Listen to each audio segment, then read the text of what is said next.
Document analysis, April 7th, 1932, the radio address on the quote, Forgotten Man, end quote, Franklin Delano Roosevelt. It's part of the APUSH New Deal unit. By early 1932, a frontrunner had emerged for the Democratic Party's nomination for the presidency, Franklin Delano Roosevelt, a fifth cousin of Theodore Roosevelt, who had earned a reputation for effectiveness as governor of New York. He also had a natural talent on the radio, which, by the late 1920s, had become the nation's most common form of mass media. In early April, Roosevelt took to the airwaves to criticize the Republican Party's handling of the economic crisis and to suggest a new way forward.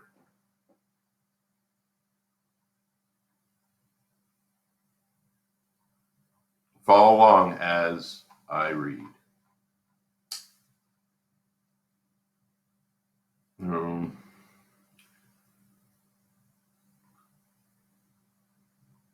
Here we go. Starting with although. Although I understand that I am talking under the auspices of the Democratic National Committee, I do not want to limit myself to politics.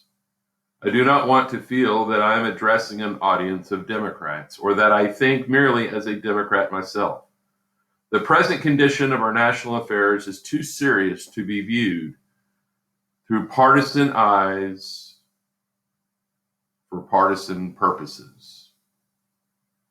15 years ago, my public duty called me to an active part in a great national emergency, the World War.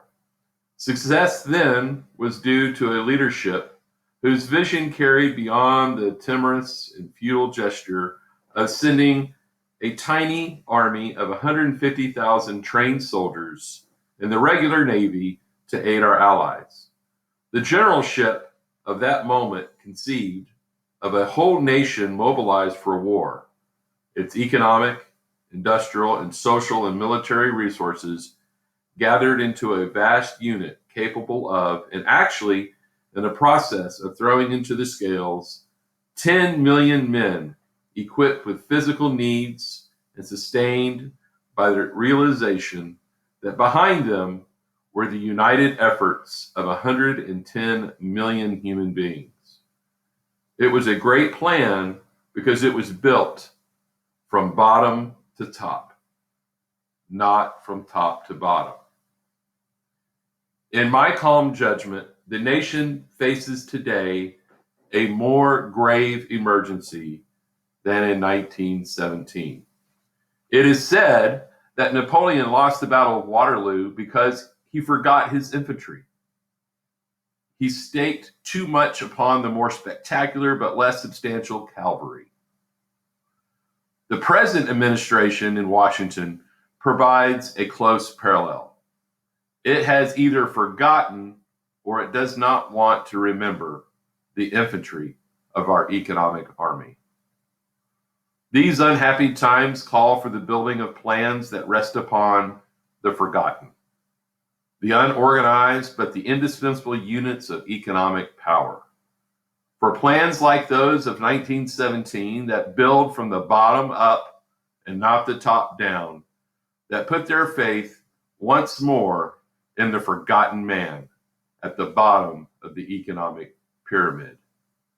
Obviously, these few minutes tonight permit no opportunity to lay down the 10 or a dozen closely related objectives of a plan to meet our present emergency, but I can draw a few essentials, a beginning, in fact, of a planned program. It is the habit of the unthinking to turn in times like this to the illusions of economic magic. People suggest that a huge expenditure of public funds by the federal government and by the state and local governments will completely solve the unemployment problem. It is clear that even if we could raise many billions of dollars and find definitely useful public works to spend these billions on, even all that money would not give employment to the 7 million or 10 million people who are out of work, let us admit frankly that it would be only a stopgap. A real economic cure must go to killing of the bacteria in the system rather than to the treatment of the external symptoms. How much do the shallow thinkers realize, for example, that approximately one half of our whole population, 50 or 60 million people, earn their living by farming, or in small towns whose existence immediately depend on farms? They have today lost their purchasing power. Why? They are receiving for farm products less than the cost of them of growing these farm products. The result of this loss of purchasing power is that many other millions of people engaged in industry in the cities cannot sell industrial products to the farming half of the nation. This brings home to every city worker that his own employment is directly tied to the farmer's dollar. And no nation can long endure half bankrupt. Main Street, Broadway, the mills, the mines will close if the buyers are broke. I cannot escape the conclusion that one of the essential parts of a national program of restoration must be to restore purchasing power to the farming half of the country. Without this, the wheels of railroads and of factories will not turn. Closely associated with this first objective is the problem of keeping the homeowner and the farm owner where he is, without being dispossessed through the foreclosure of his mortgage. His relationship to the great banks of Chicago and New York is pretty remote. The $2 billion fund, which President Hoover and the Congress have put at the disposal of the big banks, the railroads, and the corporations of the nation, is not for him. His is a relationship to the little local bank or local loan company. It is a sad fact that even though the local lender in many cases does not want to evict the farmer or homeowner by foreclosure proceedings, he is forced to do so in order to keep his bank or company solvent. Here should be an objective of government itself, to provide at least as much assistance to the little fellow as it is now giving to the large banks and corporations. That is another example of building from the bottom up. One other objective closely related to the problem of selling American products is to provide a tariff policy based on economic common sense rather than upon politics, hot air, and pull.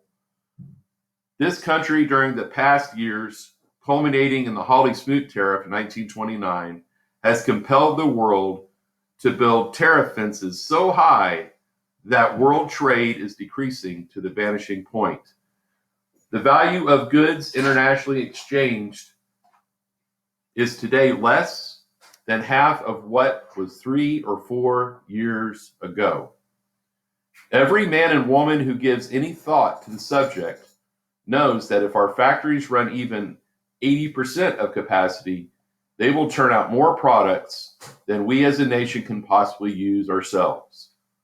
The answer is that if they run on 80% of capacity, we must sell some goods abroad.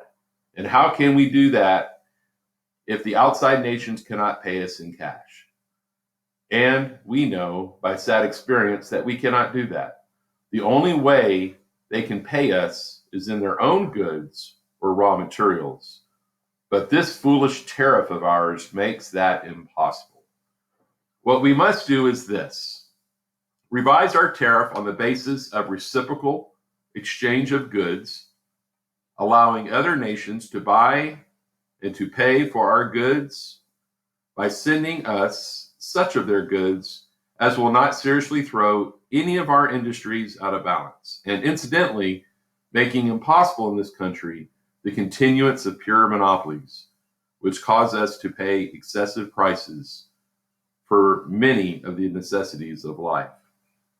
Such objectives as these three, restoring farmers' buying power, relief to small banks and homeowners, and a reconstructed tariff policy, are only part of 10 or a dozen vital factors. But they seem to be beyond the concern of a national administration, which could think only in terms of the top of the social and economic structure. It has sought temporary relief from the top down rather than permanent relief from the bottom up. It has totally failed to plan ahead in a comprehensive way.